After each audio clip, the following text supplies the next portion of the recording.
In the modern age, Wales is well known to be part of the United Kingdom. However, few outside Wales are aware that the Welsh people were once independent from the English crown. This brings up a question: from what circumstances did England's control over Wales come about? Before we look at how the Welsh were incorporated by the English, we must first take a look at Wales pre-Edwardian conquest. For centuries, Wales was not united as a single entity as we know it today, but instead made up of several smaller kingdoms. The most powerful of these kingdoms, the Kingdom of Gwynedd, had been founded sometime after 401, just after the Romans had left the area and when the Anglo-Saxons began settling in the British Isles. The King of Gwynedd, Llywelyn the Great in 1216, was elected by a council of Welsh princes throughout Wales as the paramount ruler of all of Wales, and was given the title Prince of Wales.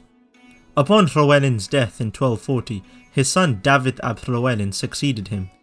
Dafydd had an older half-brother, Gruffudd ap Llywelyn, but his father had favoured Dafydd over Gruffudd, even going to the length of having Dafydd recognised as his heir by the then King of England, Henry III. Dafydd imprisoned Gruffudd and his elder son Owain goch ap Gruffudd. However, Dafydd's rule would see war, instability and later English domination over the Welsh. When his father, Llywelyn, had ruled the kingdom, he had taken vast swathes of land from England, which angered the English. Dafydd, in vain, searched for an alliance to strengthen his power, most notably with the King of France, Louis IX, by sending his ambassadors to his court. Nevertheless, the tide in Gwynedd changed when, in the summer of 1241, the King of England, Henry III, invaded the kingdom. After a swift campaign, Henry and Dafydd signed the Treaty of Gwynedd. Not much is known about this treaty. However, what is clear from the sources that reference it is that Henry demanded Dafydd return the lands which his father had conquered from the English. This significantly reduced the Kingdom of Gwyned's power in the region. Also from the terms of the treaty, Henry commanded Dafydd that he should surrender his elder half-brother Gruffudd to him. Under the terms of the treaty, Gruffudd would be transferred to England with his son, Owain goch, accompanying him. Henry intended to use Gruffudd against Dafydd to stage Gruffudd up as his rival. However, Gruffudd, imprisoned in the Tower of London, attempted to escape 2 years later in 1244. He would die by breaking his neck as he attempted to climb down the tower using knotted sheets. Owain was released by the English. With his half-brother's death in 1244, Dafydd could now strike, as Gruffudd couldn't be used against him. Dafydd allied with other Welsh princes to take back the land that the English had taken from them. He achieved some success, pushing as far as Flintshire in the north. Henry III of England was forced to concede. However, in the winter of 1246, at the age of 33, Dafydd died suddenly without an heir. This left the throne to the now deceased Gruffudd's elder sons, Llywelyn ap Gruffudd and Owain goch ap Gruffudd. Owain, as previously stated, had been released from imprisonment by the English, but was in the city of Chester at the time Dafydd died. So instead, Llywelyn was fortunate enough to be on the spot and able to succeed Dafydd's title of Prince of Wales. Llywelyn waged war together with his brother, Owain goch, against King Henry until peace came in April of 1247 in the form of the Treaty of Woodstock. Llywelyn and Owain paid homage to King Henry, but fell out with each other as raids were still persistent on the Welsh border. Llywelyn and Owain ruled Gwynedd together. However, Llywelyn still officially held the title of Prince of Wales for himself. The relationships between the two men began to sour around the early 1250s, and it eventually spiraled into battle when the younger brother started to pay homage to King Henry. This younger brother was named Dafydd ap Gruffudd, not to be confused with the deceased Dafydd who died in 1246. Henry accepted this homage and intended to give Dafydd a part of Gwynedd to him. But Gwyned's territory had already been much reduced compared to its former glory. Llywelyn, the Prince of Wales, refused to accept this. Dafydd and Owain formed an alliance against Llywelyn, and it all came to a head in 1255 at the Battle of Bryn Derwin. Llywelyn emerged victorious and he imprisoned his two brothers, but Dafydd would be released a year later in 1255 and Owain released in 1277. Dafydd would be favoured by Llywelyn while Owain would retract from challenging the prince and instead would return to his estate in the north of Wales. Llywelyn ap Gruffudd would go on to expand his realm, defeating Henry III of England in numerous battles.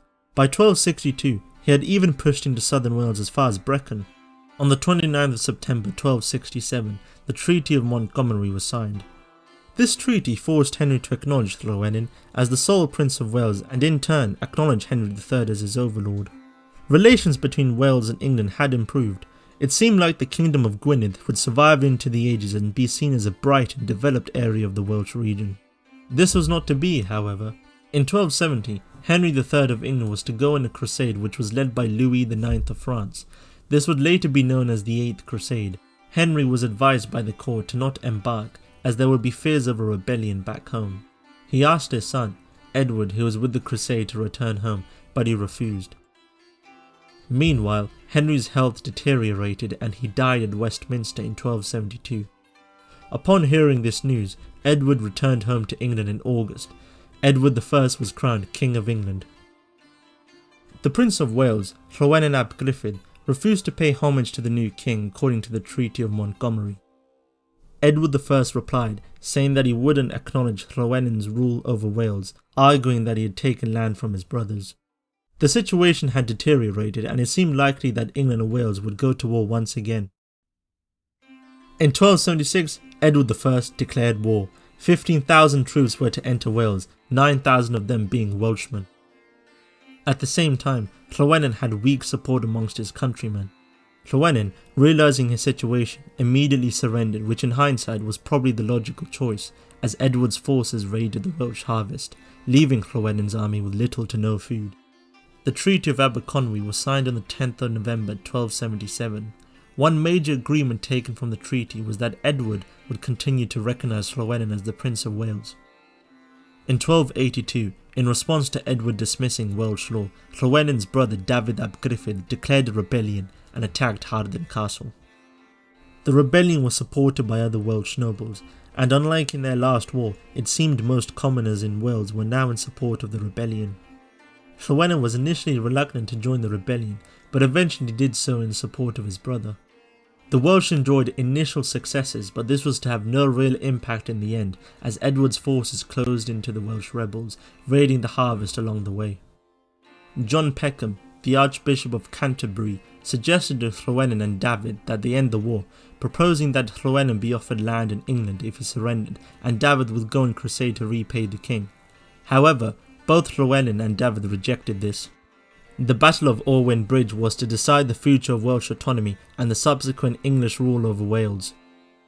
There are many conflicting accounts of the battle, with even the existence of the battle itself being called into question. However, one source states the following. In the winter of 1282, the Welsh army, over 7,160 cavalry strong, faced the English, who had similar numbers but were far superior in terms of weaponry. The Welsh army was positioned on top of a hill near the river Irvon. The English were at a disadvantage as the river separated the two armies and the bridge was held by the Welsh. A local inhabitant had helped the English find a ford along the river Irvon. The English sent archers behind the flank of the bridge and captured it. This allowed the whole of the main English army to cross the river, while the Welsh held onto the hill, fearful of what had occurred. The English first sent their archers, and to finish off the demoralised, weak and disorganised Welsh force, sent in their heavy cavalry.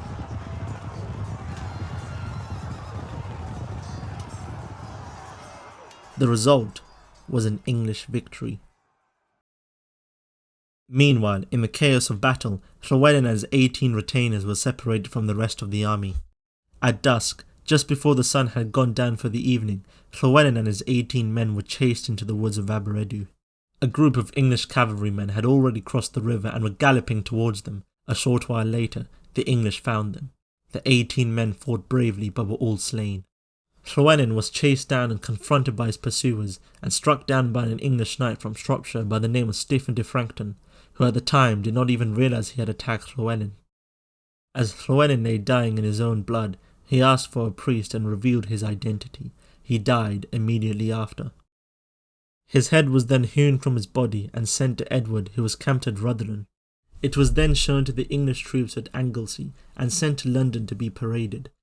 After that, it was held on a horseman's lance, as it was carried to the Tower of London, where it was left to be displayed for 15 long years. However, his brother David would continue the Welsh rebellion until he was finally captured in 1283. He was then hanged, drawn and quartered. His body was brutally treated, to which I will not go into further detail. Nevertheless, Wales had finally submitted to English rule, and the title of the Prince of Wales will be held by the members of the English monarchy to this day. Edward went on to suppress Welsh identity, destroying churches and abbeys, looting the treasures, and even imprisoning the child heirs of the Welsh throne.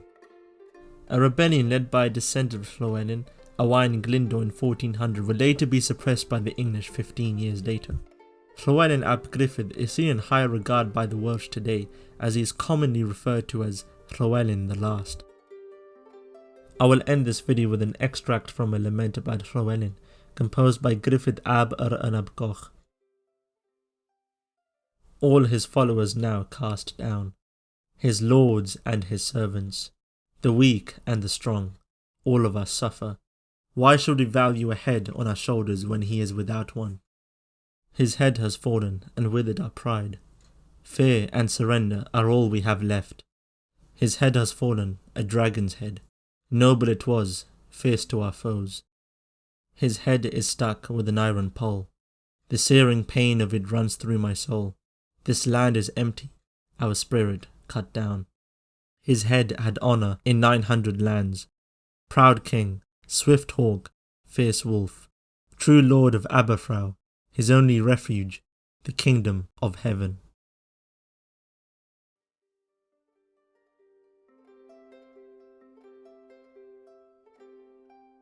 A special thanks to Cambrian Chronicles for reviewing the research and helping out with the Welsh pronunciations.